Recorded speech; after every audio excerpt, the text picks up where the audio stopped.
Bom dia. Bom dia. Tudo bem? Todo mundo dormiu bem? Está todo mundo com sono ou não? Que bom que você falou não. Eu sou o Samuel. Meu sobrenome é meio complicado, mas eu inventei uma fórmula de você decorar meu sobrenome. É Misraí. Fala aí, Misraí. É só você juntar Miss Brasil com o jogador Raí. Misraí, fala aí. Pronto, ninguém nunca mais vai falar Misaí, Misael, acabou. Já é a terceira vez que eu venho a convite do Renato e eu fico muito feliz por isso, porque quando chama a segunda vez é porque esqueceu que chamou a primeira. E quando chama a terceira vez quer dizer que uma das duas foi bem, né? Eu tenho 40 anos, apesar de não parecer, mas parecer mais velho. Eu sou casado há 12 anos, tenho 2 filhos, o Vitor de 8 e a Mel de 4 anos. E moro em São Paulo já tem uns 10 anos já, mas não deixei de ser atleticano e continuo torcendo pro meu time fervorosamente. Aqui lá em Belo Horizonte só tem o Atlético e o Cruzeiro, né? E aqui tem um monte de time, né? Então, como tem gente do Brasil todo morando aqui, eu moro num lugar que tem muitos prédios. Então é gol de qualquer time, o pessoal abre a janela e grita, esporte! 15! Sempre assim, né? Eu sou o único atleticano da vizinhança, então eu faço questão de abrir a janela e meu filho e gritar, toma essa, Corinthians! É uma delícia. Isso não acontece muito, mas a gente faz. Tá bom, já distraí vocês, a gente dá uma risadinha, tá bom? E vamos começar. Eu sou membro da Igreja Batista do Povo, aqui em São Paulo, e lá eu tenho desempenhado o ministério criativo. Então, eu e a minha esposa, a gente é líder do ministério criativo lá. O ministério criativo engloba o louvor, a dança, a iluminação, o som, o vídeo, as manifestações artísticas todas. A gente conseguiu integrar num ministério só e a gente consegue fazer um negócio muito legal. Eu sei que hoje a gente não vai falar sobre isso, mas se a gente puder ter oportunidade depois de falar sobre isso, a gente está fazendo um negócio muito legal na nossa igreja para organizar o culto, organizar os ministérios. A gente não tem mais briga de ensaio, de banda, é uma benção. É uma benção mesmo. Lá a gente trata até baterista como músico, isso é muito bom.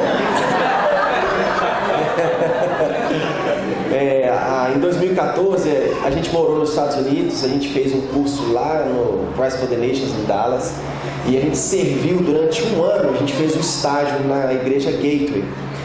Nesse estágio que a gente fez, a gente aprendeu muita coisa de processo, então tem sido um tempo muito bacana de desenvolvimento de ministério criativo dentro da igreja, então é muito bom. Hoje eu quero falar com vocês de um assunto muito bacana. Quem é envolvido no ministério de louvor da sua igreja? Levanta a sua mão e dá um glória aí. Quem não é, gente? Vem aqui só de curiosidade, levanta a mão. Bom, parabéns, você. Você não sabe o que você está perdendo. E no ministério de louvor, no ministério de... qualquer ministério que você se dispõe a fazer, qualquer função que você se dispõe a exercer numa igreja, você enfrenta duas escolhas, que é viver entre o envolvimento e o comprometimento. É sobre isso que eu quero falar com você. A gente quer falar sobre adoração, invocação, mas eu quero falar sobre envolvimento e comprometimento. Essa não é a primeira vez que eu falo sobre isso. Eu falei sobre isso para o meu pessoal lá na nossa igreja, e é um assunto que tem ardido muito no meu coração, sobre qual o nível do meu envolvimento com a igreja, com a obra do Senhor, e qual o nível do meu comprometimento com essas coisas.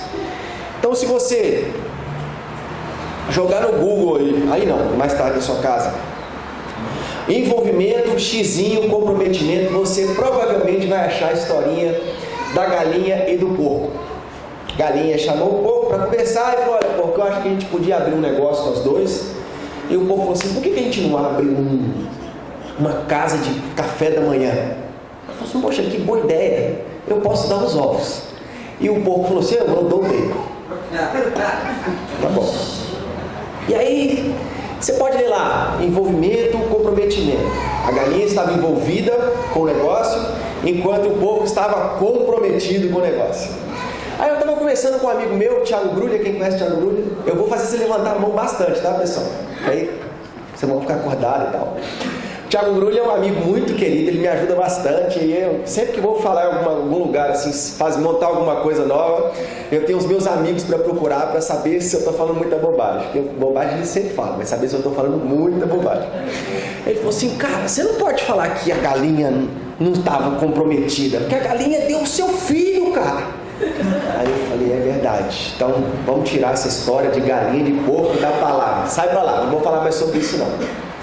E aí no outro dia eu estava almoçando com outro amigo meu, que é o Marcos Botelho, não se levantar a mão, e aí eu falei com ele sobre isso, falei, cara, você sabia disso? Eu falei, poxa, a galinha realmente estava dando o seu filho e tal. Ele falou assim, não, cara, esses ovos que a gente come hoje, assim, de granja, de tal, ele não tem o envolvimento do galo com a galinha, ela bota ovo por botar mesmo. Você não vai quebrar o ovo, vai sair um pintinho desses ovos que a gente come de mercado. Eu falei, rapaz, eu não sabia. Você sabia disso? Eu não sabia disso. Eu achei tão interessante. Eu falei, volta com a história da galinha do porco pra cá. E aí voltamos com a história pra cá. Bom, vamos lá. Nem sempre o ambiente que a gente vive, ou a igreja que a gente está, ou o ministério que a gente desempenha, vai determinar se a gente continua ou não comprometido com Deus. Nem sempre as pessoas com as quais a gente convive, ou por mais espirituais que elas possam ser, elas vão fazer com que a gente continue envolvido, ou comprometido, ou bem-sucedido com a obra que a gente tem desempenhado. Muito menos as experiências que a gente traz do passado vão fazer com que isso determine o nível de envolvimento e comprometimento que a gente tem com as coisas de Deus. E para falar sobre esse assunto, envolvimento versus comprometimento, eu quero falar sobre duas pessoas. Eu vou falar sobre várias, mas a gente vai destacar aqui duas pessoas na Bíblia, que é Demas e Timóteo. Diga comigo, Demas. Timóteo. Isso. Tá igual o pregador, não tô? Eita, nós. Abre sua Bíblia aí em 2 Timóteo, capítulo 4, versículo 5.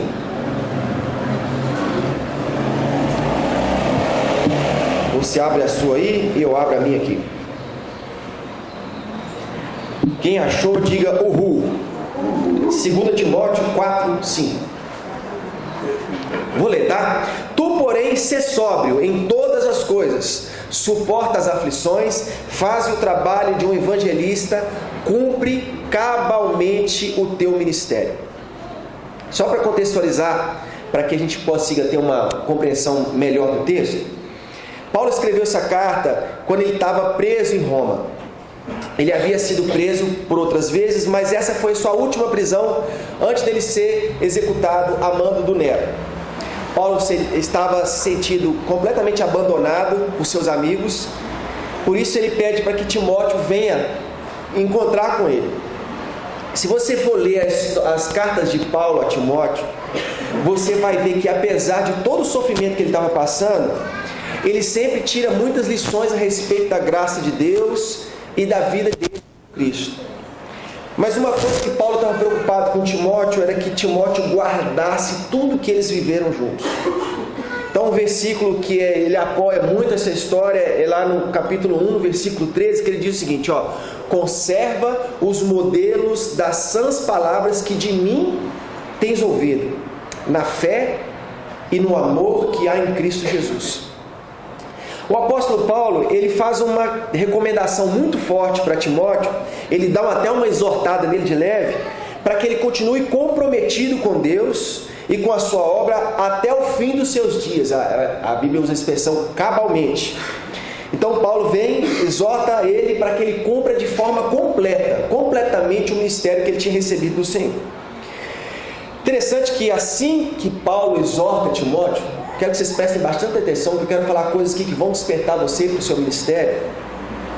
Assim que ele exorta Timóteo, no mesmo capítulo, no mesmo pouquinho na frente, ele vai lá para Timóteo, versículo 9 e 10, ele fala o seguinte, ó: procura vir ter comigo, porque Demas, tendo amado o presente século, me abandonou e foi para Tessalônica. Tessalônica foi fundada por um dos 4 generais de Alexandre o Grande. Era uma cidade rica, poderosa, mas ela era fraca no conhecimento da palavra de Deus. Em alguma situação, Paulo chega até a comparar Tessalônica com Bereia, que era uma cidade mais pobrinha, mas eles eram tidos como nobres, porque eles falavam que eles se debruçavam sobre a palavra de Deus, porque eles buscavam conhecimento. Então Demas, ele não era só próximo a Paulo, ele era um companheiro de trabalho de Paulo. Então, assim, a primeira coisa que a gente vê nisso, que ele tinha esse comprometimento, essa proximidade com Paulo. Então, alguma das coisas que a gente pode identificar, se a gente for traçar um paralelo com aquilo que a gente quer ver, Demas era um companheiro de Paulo. Então, ele tinha um excelente ambiente de trabalho. Diga comigo, excelente ambiente de trabalho. Então, às vezes a gente está ali na igreja, convivendo, eu não vivo do meu ministério. Eu tenho um ministério itinerante, eu tenho minha banda, a gente viaja. Hoje vai ser o dia que a gente vai para São José dos Campos, a gente vai cantar ali e tal. Mas eu trabalho com publicidade. Eu tenho uma agência de propaganda, a gente tem, entre várias coisas, a gente é específico em comunicação eclesiástica. Então eu vivo disso. E o meu ambiente de trabalho é fantástico. Eu tenho ali 5 pessoas que a gente trabalha na mesma sala todos os dias e é muito bom. A gente desce para tomar café junto, é aniversário, a gente convida um ao outro, porque a gente, às vezes, quer aniversário, você quer saber se você tem um bom ambiente de trabalho, se você convida o seu colega de trabalho para o seu aniversário, né? E lá a gente convive. Então a gente tem um ambiente muito bom de trabalho. E é tão bom quando a gente tem isso na igreja também, né?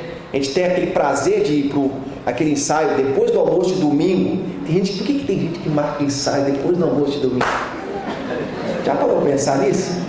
3 horas da tarde não é hora de ensaiar, querido, é hora de bocejar. Pegar o controlinho ali, ó, e dormir. Aquela soneca evangélica depois do almoço é maravilhosa.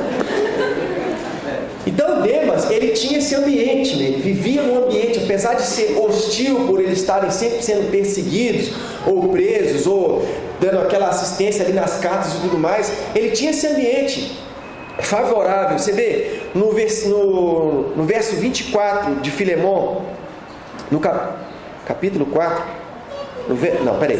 no verso 24 do capítulo 4, você vai ver o seguinte, que ele tinha nitidamente um ambiente que ele vivia em um ambiente saudável, era muito propício esse ambiente que eles viviam. Então tá lá, em Filemon, desculpa, no capítulo 1, alô? Assassinei o microfone. Alô?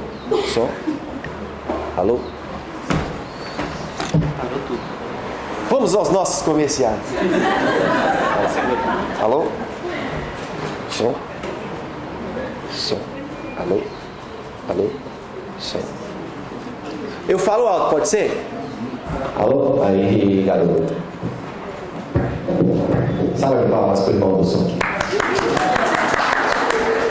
No final eu vou sortear 2 livros, tá, pessoal? Que se aparece for muito ruim, eu vou cantar. E se o cantoria for muito ruim, eu sorteio o livro. Tá bom? Porque aí vocês ficam felizes. Desculpa, eu estava falando que era o capítulo 1, versículo 24 de Filemon, que ele diz o seguinte, ó. Saúdam-te, Epáfras, prisioneiro comigo em Cristo Jesus, Marcos, Aristarco, Demas e Lucas, meus cooperadores. Então Demas, ele encontrava-se num ambiente muito bacana, um ambiente evangélico. Ele estava no meio de muitos irmãos crentes e também estava comunicando-se uns com os outros. E a segunda coisa, ele não só tinha um ambiente bom, mas ele trabalhava numa equipe sensacional, uma equipe muito boa. Então ele não era só próximo, mas ele era tido como um companheiro de ministério de Paulo. Paulo diz, Marcos, Aristarco, Demas e Lucas, meus companheiros de trabalho. Então Demas tinha pelo menos 3 amigos e companheiros de trabalho de altíssimo nível. Marcos, Lucas e Paulo. Imagina, você ter sua caminhada de ministério, Marcos, Lucas e Paulo. E a terceira coisa é que Demas, ele havia tido várias experiências bem-sucedidas com essas pessoas. Então não consta na Bíblia nenhum registro de experiências de vida do nosso irmão Demas. Mas você pode ver ele como colaborador de Paulo e ele passa por várias experiências maravilhosas com Deus e com Paulo. Então certamente o nosso irmão Demas, a gente pode chamar de irmão, né? Ele tinha visto vários livramentos da parte de Deus na vida dos seus irmãos, e de diversas formas. Então Então eu não tenho dúvida que Demas presenciou muitas situações em que ele pôde ver a mão de Deus na vida dos seus irmãos. Mas o que aconteceu com Demas para que ele abandonasse Paulo e escolhesse o presente século? Se você for abrir 1 João aí no capítulo 2, você vai ler o seguinte: não ameis o mundo, nem as coisas que há no mundo. Se alguém amar o mundo, o amor do Pai não está nele. Porque tudo que há no mundo, a concupiscência da carne, a concupiscência dos olhos e a soberba da vida, não procede do Pai, mas procede do mundo. Ora, o mundo passa, bem como a sua concupiscência. Aquele, porém, que faz a vontade de Deus, permanece eternamente. Depois a gente vê a história de procurar entender por que o cara abandonou tudo, a gente chega a uma conclusão. Olha para mim aqui. A conclusão que eu chego é a seguinte: Demas fazia parte do trabalho missionário de Paulo. Demas fazia parte do trabalho missionário de Paulo. Mas o trabalho missionário de Paulo não fazia parte de Demas. Para muitos estudiosos, muitos teólogos, muita gente que conta a história da Bíblia, esse é um dos textos mais tristes da Bíblia. Imagina Paulo recebendo essa notícia: olha, Paulo, desculpa, mas depois de anos caminhando com você, eu resolvi abandonar tudo que a gente viveu junto e eu vou viver a minha vida do jeito que eu quiser. Talvez Demas tivesse vivido um tempo de crise, irmãos. Quem aqui nunca viveu um tempo de crise na sua vida ministerial? E algumas coisas a gente pode chegar e tirar a conclusão sobre o que acontece no tempo de crise. No Isaías capítulo 6, você vai ver um tempo de crise. O texto começa dizendo que o rei havia morrido, um rei bom havia morrido, e o povo estava talvez vivendo um tempo de crise, desespero. Mas a palavra de Deus diz que Isaías viu o Senhor sentado no alto sublime trono, e essa visão que ele teve de Deus fez com que ele se posicionasse diante do Senhor, os seus lábios pudessem ser purificados. E depois de ser purificado, ele ouviu do Senhor: quem nós enviaremos? Quem há de ir por nós? Então, nessa crise que ele estava vivendo, após o rei ter morrido, e ouvir a palavra de Deus, a voz do Senhor, Isaías se posiciona. Ele fala: eis-me aqui, envia-me a mim. Assim que Isaías viu o Senhor, ele confessou o seu pecado e foi tocado pela brasa. Ele se posicionou diante do Senhor. O homem pode se esconder, mas o homem pode escolher abandonar. A gente pode ver outra história na Bíblia, a história do jovem rico que se aproxima do Senhor Jesus. A Bíblia conta que ele vem, ele se prostra diante de Jesus e diz: bom mestre, o que eu faço para herdar a vida eterna? Aí Jesus vira para ele e fala assim: não tem um que seja bom senão Deus. Você já conhece os mandamentos? Não matarás, não furtarás, amarás teu pai, honra teu pai e tua mãe. Desculpa, pessoal. Amarás teu Deus todo. Amarás o Senhor teu Deus. Aí começou a indagar o jovem rico a respeito disso. Eu não anotei aqui, senão eu tinha falado de cor, vocês vão pagar pau. Aí o jovem rico fala assim: bom, eu não só sei, como eu pratico desde a minha juventude. Aí Jesus olha para a Bíblia e fala assim: Jesus olhando, fitando o amor. Aí Jesus vira para ele e fala assim: mas falta uma coisa. Vai, vende tudo que você tem, dá aos pobres, e assim que você fizer isso, você vai ter um tesouro no céu. Aí você me segue. Aí no versículo 22 do capítulo 5 diz o seguinte: que ele se retirou triste, porque ele tinha muitas riquezas. Mas por que isso acontece, irmãos? Por que isso aconteceu com o jovem rico e não aconteceu com Isaías? Porque para a gente se comprometer, a gente precisa abrir mão. Para se comprometer, a gente precisa sacrificar. A pergunta que eu quero colocar na sua cabecinha para você pensar esses dias aí próximos: o que é que você precisa abrir mão hoje para que a obra do Senhor seja feita na sua vida? O que é que você precisa abrir mão hoje para que você não só esteja fazendo parte da obra de Deus, mas que a obra de Deus seja parte da sua vida. Em alguns outros momentos da Bíblia a gente pode ver situações parecidas como essa. No Evangelho de João, no capítulo 6, pães e peixes haviam sido multiplicados. A multidão continuava seguindo Jesus. Eles estavam envolvidos com o acontecimento que tinha esse grande acontecimento. Eu ia falar acontecimento que aconteceu, mas eu não achei outra palavra.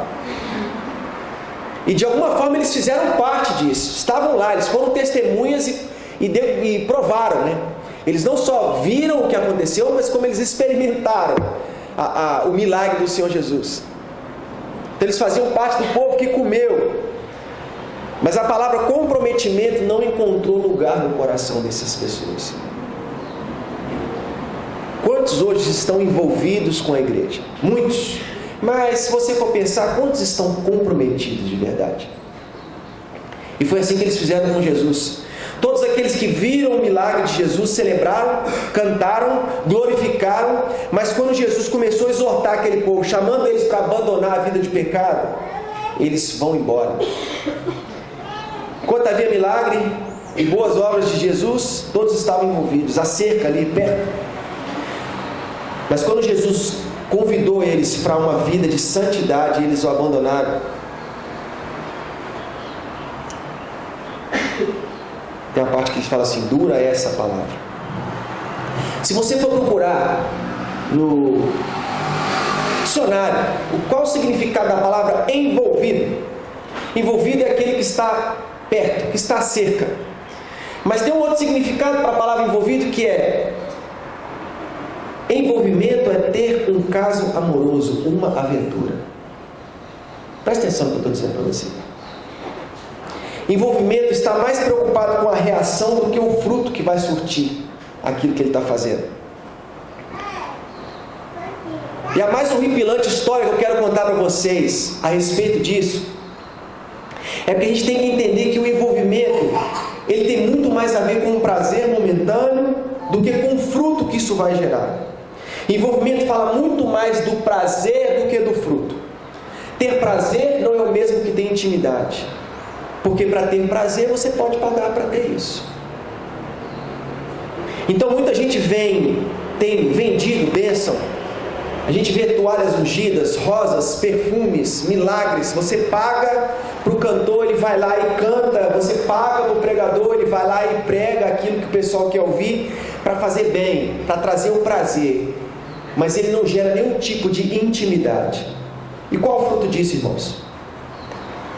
Envolvimento sem aliança é só prazer e não tem intimidade. Só tem intimidade quem se compromete. Só se compromete quem está disposto a abrir mão. Aí eu quero ler uma historinha com vocês aqui e compartilhar algo que eu ouvi a respeito disso, que mexeu muito com minha vida ministerial, muito mesmo. E hoje eu quero sacudir o seu coração. Em Gênesis capítulo 38, versículo 6, anota aí, depois você vai ler na sua casa, eu vou ler para você aqui. Gênesis 38, versículo 6. Olha só. Judá, pois, tomou a mulher de Er, o seu primogênito, e o seu nome era Tamar.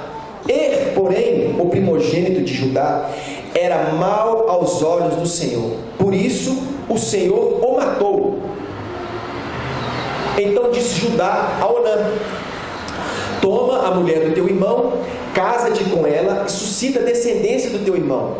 Onã, porém, soube que essa descendência não havia de ser para ele. Aconteceu que, quando possuía a mulher do seu irmão, derramava o sêmen na terra, para não dar descendência ao seu irmão. O que ele fazia era mal aos olhos do Senhor, pelo que também o matou. Judá tinha 3 filhos, irmãos: Er, Onã e Selá. Quem está grávida vai ter filho. Aqui uma sugestão de nomes para os seus filhos: Er, Onã e Selá. O costume da época, a lei na época era o seguinte: se o primogênito morresse, o irmão mais novo devia casar com a esposa e continuar a sua descendência. Então Judá viu que o havia morrido. Ele chamou Onã, que era o seu irmão mais próximo, e falou: Onã, você vai casar com a Tamar e você vai gerar descendência do seu irmão. E Onã, o que ele fazia? Presta atenção de todo mundo. Ele tinha relação com a Tamar e na hora do prazer ele jogava o sêmen na terra. É estranho falar sobre isso, né? Mas era o que acontecia, está aqui na Bíblia. Se tudo que eu for dizer para você aqui nessa manhã, você puder guardar uma coisa, guarda isso. Desculpa, eu preciso do microfone na mão. Onã, ele foi levantado para continuar a descendência do seu irmão. Então Onã, ele pegava a sua noite com a sua esposa, então chamada Tamar, e ele tinha prazer com ela, mas ele não gerava nenhum tipo de fruto. E às vezes a gente faz isso. A gente tem um encontro com a noiva de Cristo, a gente gera prazer e a gente não traz nenhum tipo de fruto. Você não foi chamado para ter um envolvimento com a igreja do Senhor. Você foi chamado para ter um comprometimento profundo com ela. Porque aqueles que têm apenas envolvimento, eles têm apenas prazer.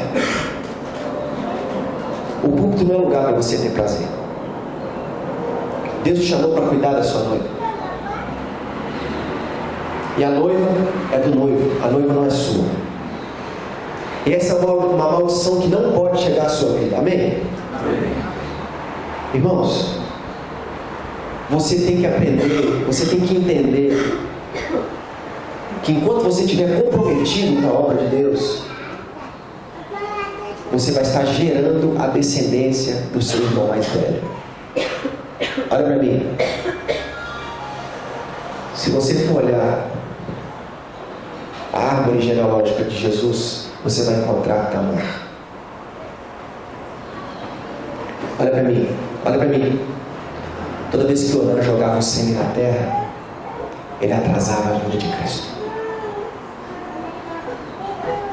Toda vez que ele tinha prazer com Tamar, ele atrasava a vinda de Cristo.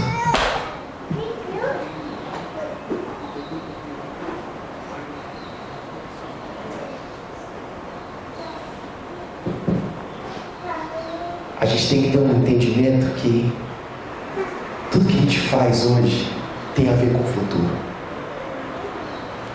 Todo prazer que você tem gerado sem fruto atrasa a vinda do Cordeiro.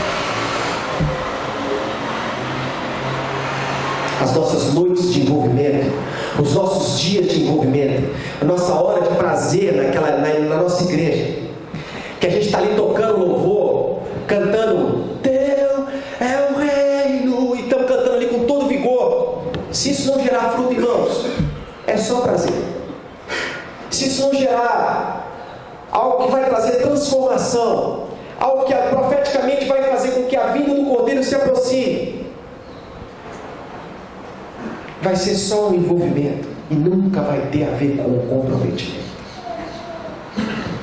Olha que interessante.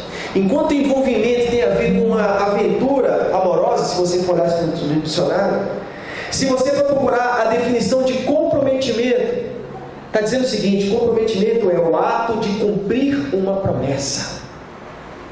A máquina que faz funcionar a sociedade é o comprometimento.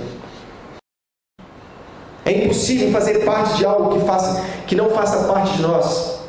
Não há como ter sucesso. Timóteo era um cara diferente de Demas. Filipenses 2, do versículo 19 a 24. Timóteo, ele fala o seguinte: se for da vontade de Deus, espero lhes enviar Timóteo, pois Timóteo é o único que se preocupa com vocês como eu. Timóteo, ele não só fazia parte da obra de Paulo, mas a obra de Paulo, o ministério de Paulo, estava impregnado na vida de Timóteo. Para Timóteo era mais importante servir a Deus do que servir os seus próprios prazeres. Aí eu quero perguntar para você nessa manhã: que linda E aí? Está disposto a abrir mão? E aí? Você está envolvido ou você está comprometido? E aí? Os seus momentos com a igreja têm trazido algum tipo de prazer para você? E nesse prazer você consegue gerar algum tipo de fruto? Essa consciência de que nós temos que fazer a festa, da galera do tira o pé do chão, eu sou dessa galera do tira o pé do chão também. Mas tem que ter aquela galera de pôr o joelho no chão também, sabe? Porque é lá que nós vamos encontrar a nossa aliança com Deus. São nesses momentos que as nossas alianças serão feitas com Ele. São nesses momentos que o nosso nível de comprometimento vai ser estabelecido. E quando o nosso nível de comprometimento estiver estabelecido com o Senhor, a obra dele vai fazer parte da nossa vida. Mais do que a gente fazer parte do que está acontecendo. E aí o nível de comprometimento não vai ser só com a igreja, mas com todos aqueles que fazem parte da igreja. Com o seu líder de ministério, com o seu pastor, com o seu discipulador, com, sei lá, com o seu líder de célula, não sei. Olha, estou comprometido com você. Onde você for, eu vou também. O que você falar, eu vou falar também. E se você estiver falando alguma coisa de errado, o meu comprometimento com você vai fazer com que eu chegue a você e vou dizer para você em amor aquilo que está errado. Porque eu acredito que nós dois vamos juntos gerar um fruto maravilhoso e proclamar a vinda do Cordeiro. Amém ou não? Amém. Então eu quero terminar aqui com algumas coisas para vocês. Formas da gente perder o comprometimento. Pense menos de você. Eu não sei fazer. Não dou conta. Eu não sinto para isso. Eu não sei tocar direito. Eu não canto de afinado. Tem uma escola aí para vocês aprenderem a aprimorar. Outra forma de perder o comprometimento: não seja constante nas pequenas coisas. Haja como servo, não como amigo. Olha que estranho. O amigo, o servo, muitas vezes é aquele que faz as coisas para ser, não é? E o amigo faz porque é. A grande diferença entre isso. Servo é aquele que faz para ser amado. E amigo faz porque sabe que ele é amado. Outro conselho para você perder o comprometimento: abandone o barco quando você for contrariado. Também não sou mais seu amigo. A Mel fala muito isso. Na crise, pense primeiro em você. E o último: busque reconhecimento próprio. Isso vai curar um pouco a sua frustração. Agora, se você quer ter comprometimento, eu vou te dar alguns conselhos. Tenha claro qual é o objetivo da sua vida, qual é a sua missão. Sabe qual é o projeto? Saiba qual é o projeto de futuro e qual a sua capacidade. Saiba qual é o seu próximo passo. Não perca o foco. Saiba aprender com o seu líder. Olha esse aqui, ó. Saiba aprender com o seu liderado. Não abandone a fé. Se esforce um pouco mais. Deixa a obra de Deus fazer parte da sua vida. Não se esqueça da palavra que Deus tem dado para você. Quero terminar contando para vocês uma parte da minha história que é muito bacana. Eu estava gravando um disco. Eu tenho uns discos gravando, graças a Deus. E no processo da gravação, eu estava muito assim, aflito, sabe? Aflito porque... Quem já gravou um disco aqui? Só você. Para Deus abençoe. Amém. Misericórdia das nossas 3 vidas. É um processo muito chato, irmãos. Muito chato, porque chega uma hora que o negócio não fica pronto, e não está bom, você não está satisfeito. Eu estou no meio de um processo de terminar de gravar um disco. Falta uma coisinha assim, e tem um mês que não acontece o negócio. Então a gente vai entrando num nível de ansiedade muito grande. E quando eu estava gravando esse disco, eu estava assim... Estava tudo dando tão errado, que eu falei assim: quer saber? Eu vou largar esse negócio de mão. Não vou gravar mais, eu vou fazer o seguinte: Deus já está me usando a publicidade, vou usar a publicidade como uma ferramenta de evangelho. Aleluia. Hoje eu consigo fazer isso, é uma bênção. Tem até um livro do Tim Keller chamado Fé e Trabalho, que é muito bom. Você desempenhar o seu ministério no seu trabalho. E aí, irmãos, eu comecei a entrar num nível de ansiedade muito grande, a ponto de querer abandonar. E eu trabalhava com um amigo muito querido, que esse amigo querido falou assim: cara, eu estou vendo que você está ansioso por causa desse negócio do disco, que o disco não fica pronto. Irmãos, era tanta hora que o pessoal fazia comigo, que tinha uma placa na porta do estúdio que estava escrito assim: Samuel, seu disco ainda não ficou pronto, vai ficar pronto semana que vem. Se não ficar semana que vem, volte aqui e leia isso novamente. Aí ele falou assim: cara, eu tô vendo que você está ansioso aí, eu também e tal. Vamos fazer vamos fazer um propósito com Deus aqui nós dois? Vamos orar, vamos buscar Deus, vamos fazer um jejum, para que a gente possa ter resposta nessa situação? Vamos. Eu falei: vamos, gostei, vamos. Eu falei: mas vamos no rodízio ali antes. Come o rodízio, aí depois começa o jejum. Aí ele falou assim: pô, nunca vi isso. Eu falei: meu padre. Eu falei: então vamos. Vai vendo. Ó, essa é a minha experiência de vida. Talvez você não creia nisso, mas isso fez diferença na minha vida. Estava lá eu comendo uma picanha gospel de Sião, e tinham dois rapazes do lado assim. E aí o cara olhou pra gente assim, comentou, eu falei: aí beleza. Chegou um pouquinho, eu tinha uns 2 anos que estava morando em São Paulo. Ele virou pra mim e falou assim: vocês são crentes, né? Aí eu falei: graças a Deus. Você sabe que o graças a Deus é uma ótima resposta para tudo, né? Se você está namorando, guarda isso. Chega na casa da menina: oi, como é que você chama? Samuel, graças a Deus. Você tem quantos anos? Eu tenho 20 e poucos, graças a Deus. Está trabalhando, querido? Não, graças a Deus. Então, graças a Deus, ele vai te ajudar muito. Vai essa.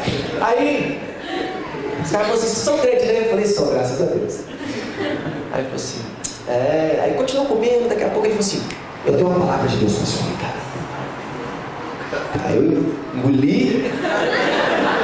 Aí eu falei: amém, pode entregar, aleluia. Estou aqui, vaza. Aí ele falou comigo assim: Deus está me mostrando você na capa de um disco, de um CD. E está dizendo que ele está nesse propósito de vocês dois aí. Ele está dizendo que ele vai usar você muitas vezes, dentro do país, fora do país, para você compartilhar aquilo que ele tem falado no seu coração. Amém? Eu falei: amém. Graças a Deus. Pois é, devia ter respondido isso, né? A partir desse dia, irmãos, eu tenho uma palavra de Deus na minha vida. E toda vez que eu subo em algum lugar assim, pego o microfonezinho, ela se cumpre. Graças a Deus. Eu entendi que o meu comprometimento com Deus, ele é muito mais importante do que qualquer coisa que eu tenha na minha vida. Eu entendi que enquanto eu estiver envolvido, as coisas mais legais vão acontecer e eu vou ser um espectador. Eu aprendi que a minha vocação, ela precisa ser cumprida de forma total. Quanto vai custar isso? O que vai me custar isso? Eu estou disposto a pagar. Porque eu não posso deixar essa palavra que foi dita para mim há anos atrás se esfriar no meu coração. Porque, irmãos, não tem coisa mais sensacional na vida do que a gente saber que o Senhor Deus usou a nossa vida para edificar a sua igreja, para trazer algum tipo de fruto. É ou não é?